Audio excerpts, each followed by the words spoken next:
السلام عليكم ورحمة الله وبركاته. أهلا وسهلا بحضراتكم. معاكم عماد توفيق وفيديو جديد لآخر أخبار النادي الأهلي والكرة المصرية.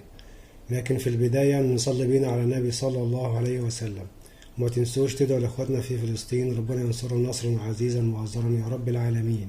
وما تبخلوش عليا بلايك للفيديو واشتراك في القناة فضلا وليس أمرا.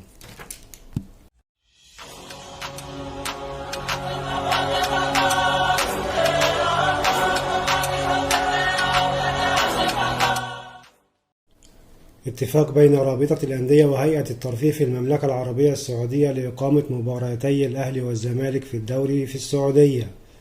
ورحبت كل من إدارة الأهلي والزمالك بالفكرة، خاصة أنها ستدر دخلا ماليا كبيرا على الناديين وجميع فرق الدوري، والذي سوف يصل دخلها المالي إلى أكثر من 10 ملايين دولار. إمام عاشور يبدأ في تنفيذ برنامج تأهيلي لمدة شهر تمهيدا لعودته للمشاركة في المباريات في منتصف الشهر المقبل. مارسيل كولر يصبح على بعد 4 انتصارات فقط ليحقق رقم مانويل جوزيه بالفوز 10 مباريات خارج الأرض. حسام حسن يرفض السفر لإنجلترا لمصالحة محمد صلاح.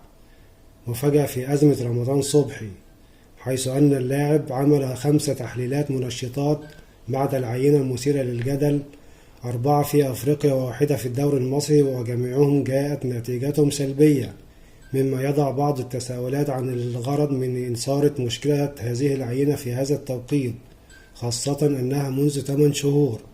وبكده يكون خلص فيديو النهاردة، وأتمنى من حضراتكم دعم بلايك واشتراك في القناة. والسلام عليكم ورحمة الله وبركاته.